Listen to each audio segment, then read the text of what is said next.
मुझे पता नहीं था कि अमरनाथ यात्रा के लिए जाना कहाँ है, तो मैं चला गया जम्मू के बस स्टैंड, जो कि मेरी एक बहुत बड़ी गलती थी। और यहाँ पर एक पाजी ने मेरी पहलगाम बोलकर श्रीनगर की टिकट काट दी। फिर जब मुझे पता चला कि मेरी बस पहलगाम नहीं जा रही, श्रीनगर जाएगी, तब मैंने इसकी कंप्लेंट करने की धमकी दी और मैं जा रहा था यहाँ पर पुलिस स्टेशन। हर एक बस स्टैंड में एक पुलिस स्टेशन होता ही है, तो मैं पुलिस स्टेशन जा रहा था। तो इतने में कंडक्टर ने मेरे पास आया और मुझे आकर मेरे पैसे वापस दे दिए और मुझे मेरी टिकट का रिफंड मिल गया। फिर मैंने बात यहीं पर ख़त्म कर दी। इसके बाद मैं सरकारी टिकट बुकिंग के ऑफिस में गया। फिर उन्होंने मुझे बताया कि मुझे पहलगाम जाने के लिए, अमरनाथ यात्रा जाने के लिए मुझे जाना चाहिए भगवती नगर। तो मैं पहुंच गया भगवती नगर।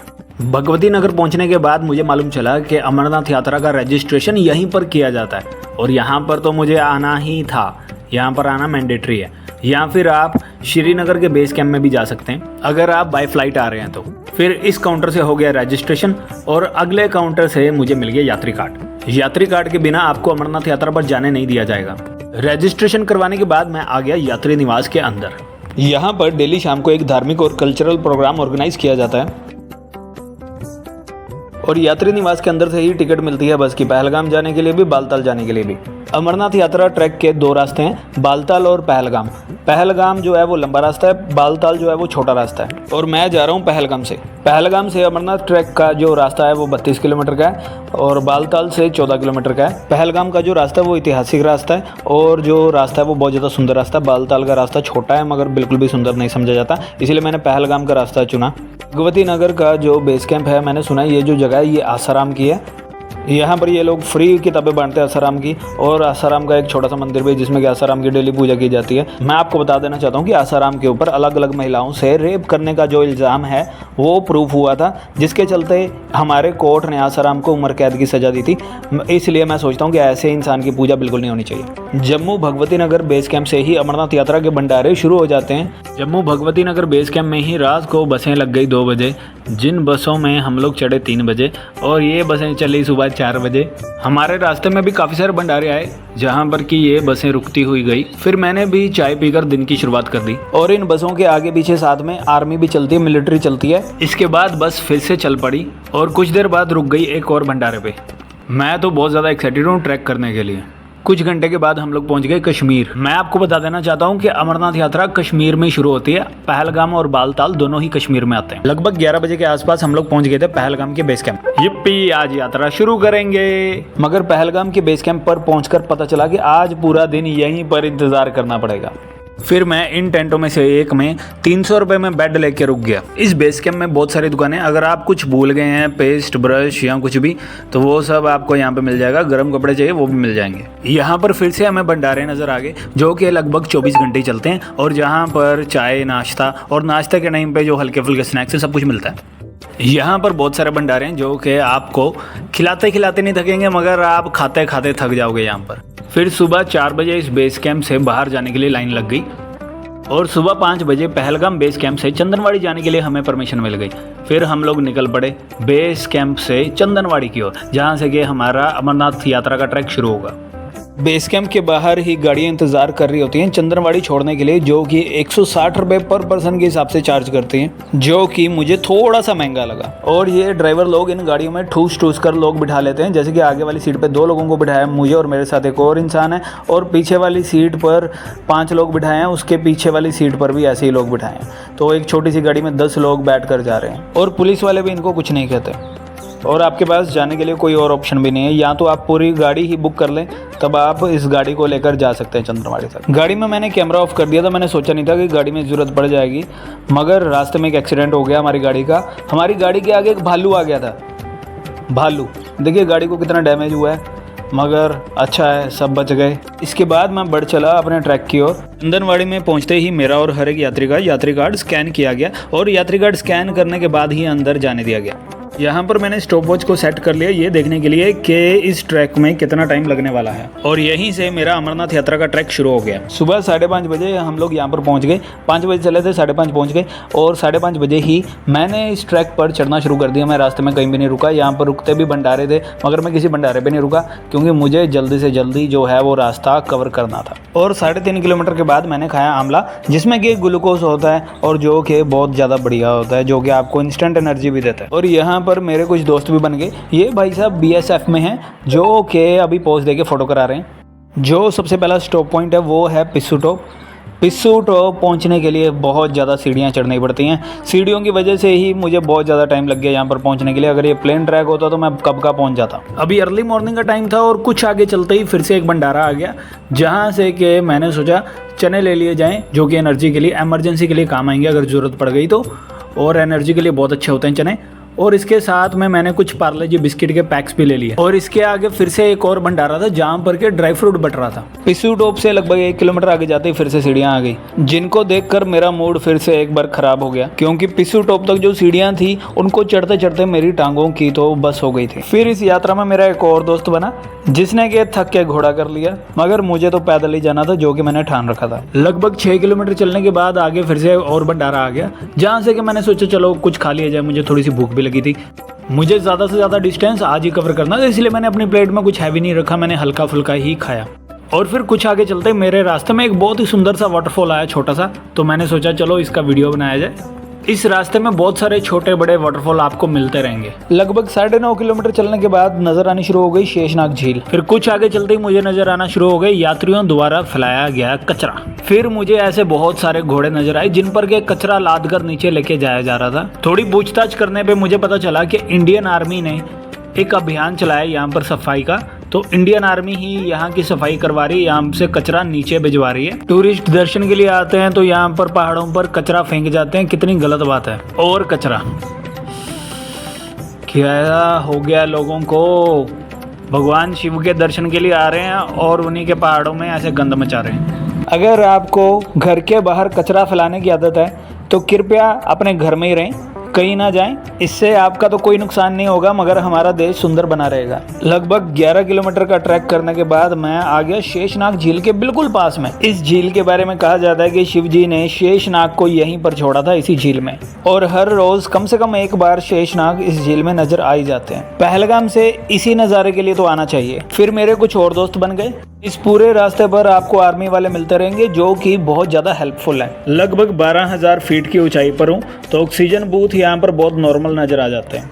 लगभग 12 किलोमीटर चलने के बाद मैं पहुंच गया शेषनाग बेस कैंप पर। अभी बजे थे सुबह के 10। अगर आप किसी वजह से यहाँ पर दोपहर के 2 बजे के बाद पहुँचते तो आपको आगे नहीं जाने दिया जाएगा। मैं तो सुबह 9:30-10 बजे पहुँच गया, इसलिए मैं आगे जा सकता हूँ। इस ट्रैक पर लगभग 14 किलोमीटर चलने के बाद आगे एक नदी आई, जो कि ज़्यादा गहरी नहीं थी, तो सोचा कि इसमें पैर डालकर मज़े लिए जाएं, तो मज़े लेने शुरू कर दिए मैंने।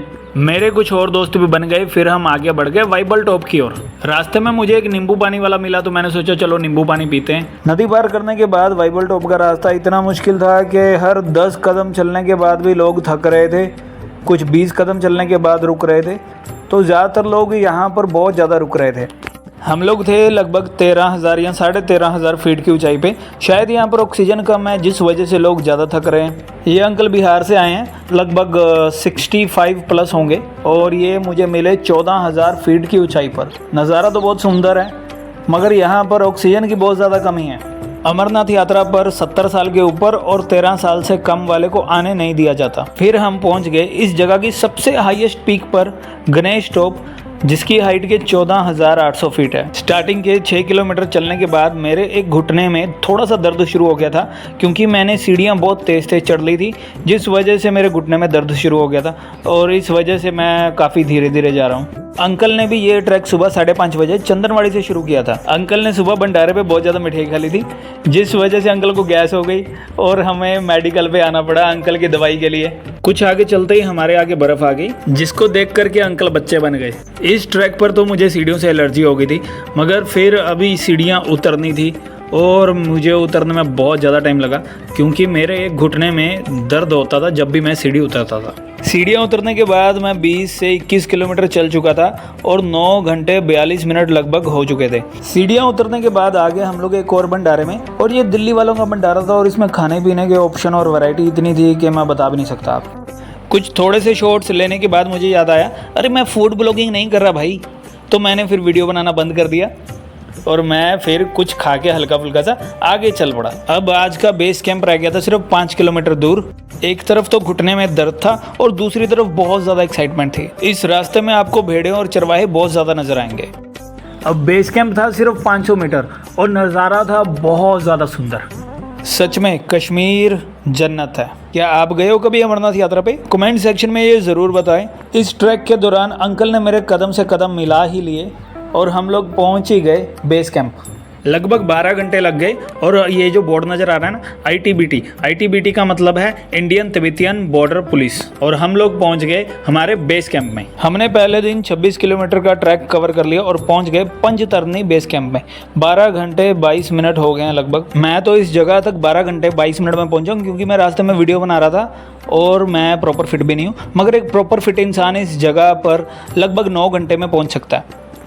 अगर आप हेलीकॉप्टर करते हैं तो चाहे आप बालताल से आएँ चाहे आप पहलगाम से आएँ, आपका हेलीकॉप्टर पंजतरनी बेस कैंप तक ही आएगा। आगे जाने के 3 ही ऑप्शन हैं, या तो चल के जा सकते हो, या आप घोड़ा कर सकते हो, या फिर आप बग्गी में जा सकते हो, मगर मैं चलना ही प्रेफर करता हूँ। और फिर अपनी टांगों को आराम देके मैं चल पड़ा सुबह आराम से बाबा बर्फानी की गुफा की ओर। अभी जिस जगह के ऊपर मैं चल रहा हूँ ये बर्फ़ है, मगर ये बहुत ज़्यादा गंदी हो चुकी है इसलिए ये ऐसी दिख रही है, मगर हाँ ये बर्फ़ है। हेलीपैड से लगभग 500 मीटर आगे मुझे दिखे ये बग्गी वाले उन लोगों के लिए जो चल के नहीं जा सकते, वो ये बग्गी करके जाते हैं। फिर आगे मुझे दिखे कुछ और बहुत ही सुंदर नज़ारे। फिर मैंने रास्ते में बनाए कुछ और दोस्त और ली एक छोटी सी ब्रेक।